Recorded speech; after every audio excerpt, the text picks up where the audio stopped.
গত 2nd ফেব্রুয়ারিতে ঋদ্ধর school থেকে অ্যানুয়াল স্পোর্টস ডে অ্যারেঞ্জ করা হয়েছিল। এটা ছিল মোহাম্মদপুরের একটা ফিজিক্যাল এডুকেশন স্কুলে। যেহেতু খেলাধুলায় স্পেসটা বেশি লাগে, সেহেতু একটা বড় সড়ো কোনো জায়গা চয়েস করা হয় প্রতি বছরই। প্রতি বছরের মতন এবারও ফিজিক্যাল এডুকেশন যে মোহাম্মদপুরে স্কুলটা আছে, সেই স্কুল অ্যান্ড কলেজ, সেখানে আমরা চলে গিয়েছি। তো সেখানে গিয়ে দেখলাম ব্যাপক আয়োজন। যদিও আমরা যাওয়ার একটু আগে অনুষ্ঠানটা শুরু হয়ে গিয়েছে, বাট খুব বেশি মিস করিনি। গিয়েই তো ঋদ্ধর চোখ আটকে গিয়েছে এসব মানে স্টল দেখে। সে এত বেশি খুশি, আর স্টল দেখলে সব বাচ্চারাই তো খুশি হয়ে যায়।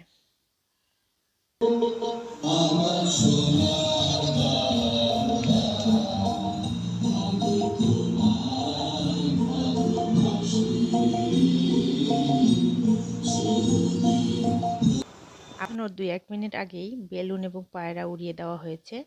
এখন জাতীয় সঙ্গীত গাওয়া হচ্ছে। পরবর্তীতে কিছুক্ষণের মধ্যেই প্রধান অতিথি এই অনুষ্ঠানের শুভ উদ্বোধন ঘোষণা করলেন।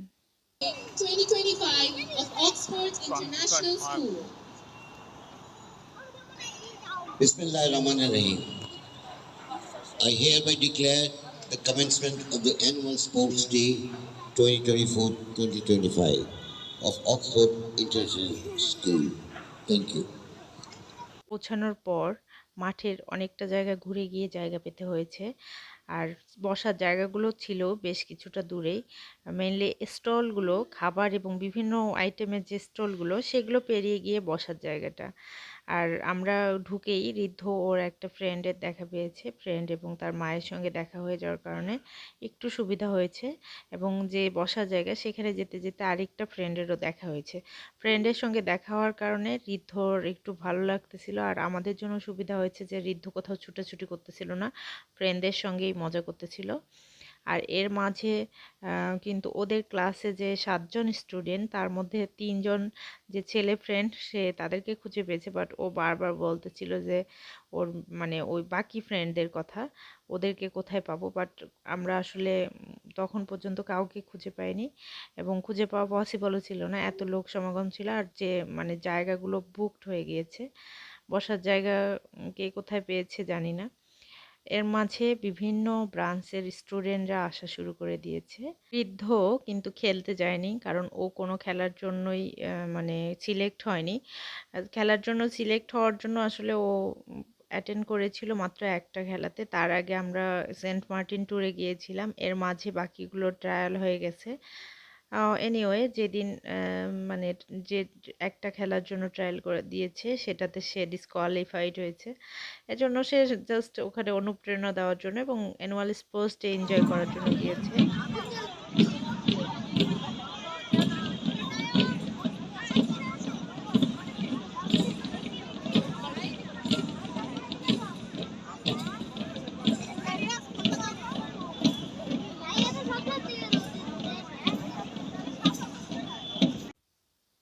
ঋদ্ধর বাকি দুজন ফ্রেন্ড খেলার জন্য সিলেক্ট হয়েছিল, এবং এরা 3 জন মিলেই খুব মজা করতেছিল। ওদের কাছে খেলার থেকে বেশি মনে হচ্ছিল যে ওরা কোনো একটা জায়গায় কোনো অনুষ্ঠানে গিয়েছে, এই জন্যই ওরা বেশি খুশি। আর এর মাঝে অনেক অনেক বাচ্চা কাচ্চাদেরকে দেখতেছি খুব সুন্দর করে সেজে এসেছে। ওরা বিভিন্ন দেশের ড্রেস এবং কালচারকে শো করতেছে, সাথে কিন্তু সে দেশের পতাকাও হাতে নিয়ে এসেছে। সবথেকে বেশি অ্যাটেন্ড করেছে ধানমন্ডি ব্রাঞ্চ থেকে, কারণ ঋদ্ধদের যে স্কুলের কয়েকটা ব্রাঞ্চ আছে, তার মধ্যে সবথেকে মেইন ক্যাম্পাসটাই হচ্ছে ধানমন্ডি, এবং সবথেকে স্টুডেন্টস বেশি ধানমন্ডি ব্রাঞ্চ থেকে। আর ঋদ্ধর কিন্তু এরকম যেমন খুশি তেমন সাজার কথাও ছিল, বাট ওই দিন কিন্তু ঋদ্ধ ফ্রাইডে ছিল এবং বাফাতে ওর এক্সাম ছিল, এটা ফাইনাল এক্সাম। বাফাতে ফাইনাল এক্সাম হলেও যদি আমি ট্রাই করতাম বা স্যারের সঙ্গে কথা বলতাম যে আমার ছেলেকে একটু সুযোগ দিতে হবে অন্য সময়ের জন্য, যে ওই দিন ওর অ্যানুয়াল স্পোর্টস ডে, তাহলে কিন্তু আমি পেতাম। বাট আমার এটা মাথায় আসেনি। আমি ভেবেছি ফাইনাল এক্সাম এখন এটা কনসিডার করবে কি না, এই ভেবে আসলে আমার বাচ্চাটাকে আমি সেদিন অ্যাটেন্ড করাইনি, মানে ট্রায়ালের দিনেই অ্যাটেন্ড করাইনি। ওর সাথে আরেক আরেকটা ওর ফ্রেন্ড ছিল, সেও বাফাতে যায়, ও করায়নি। বাট আমরা পরে ওর মা এবং আমি দুজনেই আফসোস করেছিলাম। পরবর্তীতে যখন দেখলাম বাফাতে একটা নোটিশ দেওয়া হলো যে কোনো বেবি যদি সেদিন অ্যাটেন্ড করতে না পারে পরেও এক্সামটা নেওয়া যাবে, বাট ততক্ষণে আমাদের সময় শেষ। আমি কিন্তু থিম ভালো সিলেক্ট করেছিলাম, বৃদ্ধকে একজন বৃদ্ধাশ্রমে থাকবে বাবা, এরকম একটা থিম ছিল। এনিওয়ে হয়নি যেটা হয়নি। তারপরে আমরা মানে উপভোগ করতেছিলাম। প্রথমেই তো ডিসপ্লেগুলো হচ্ছিল, আর স্টলে এখানে ছিল আরেকটা জিনিস বলি। এদের স্কুলের যে অ্যানুয়াল স্পোর্টস হয়েছে সেখানে অনেক এজেন্সি অ্যান্ড অনেক ধরনের কোম্পানি থেকে স্পন্সর করেছে এবং ফ্রিতে সার্ভিসও দিচ্ছিল। বিশেষ করে ছিল ফরেন যে এডুকেশন নিয়ে কাজ করে এজেন্সিগুলো, এদের মানে স্পন্সরশিপ ছিল, অ্যান্ড তারা ফ্রিতেও অনেক কিছু প্রোভাইড করতেছিল। তো এগুলো ঘুরে দেখতেছিলাম। শুধু খেলা না, এখানে আসলে ঘোরার জন্য সারাটা দিন আসলে খুব ভালো করে এনজয় করা যায়। বাট ওই যে ঋদ্ধর আবার এক্সামের ব্যাপার ছিল, আমরা ফুল টাইমটা থাকতে পারিনি। এদিকে খেলাধুলাও কিন্তু তখনও শুরু হয়নি, একটু ঘুরে বেড়াচ্ছি। এই যে এই ভাইয়া যে পানির বোতল দিচ্ছেন, ইনি একজন ফরেন এডুকেশন এজেন্সিতে কাজ করেন। উনি ওনার এটা শো করতেছেন, মানে উনি ওনার অ্যাডভার্টিসমেন্ট দিচ্ছেন আর কি।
ডিসপ্লে শেষে যখন খেলাধুলা শুরু হয়েছে, তখন কিন্তু অনেকটা সময় পেরিয়ে গেছে। যেহেতু ঋদ্ধর কোনো ধরনের কোনো কিছুতেই অ্যাটেন্ড করা হয়নি এবং ও টায়ার্ডও হয়ে গেছে, অনেক সকালবেলা গিয়েছিল। আর বাফার এক্সামটাও মিস করতে চায়নি, সেজন্য ও কিছু আইটেমের খেলা দেখে ওর ফ্রেন্ডরা যতক্ষণ খেলেছে ওরা থেকেছে যতক্ষণ, ঠিক ততক্ষণ মানে বাচ্চাদের খেলাধুলোগুলো এটা লাঞ্চের আগেই শেষ করে দিয়েছে। ওই টাইমটা পর্যন্ত থেকে পরবর্তীতে ঋদ্ধকে নিয়ে বাহিরে চলে এসেছে এবং পরবর্তীতে বাফায় গিয়ে ও সেদিন ওর এক্সামটা অ্যাটেন্ড করেছিল।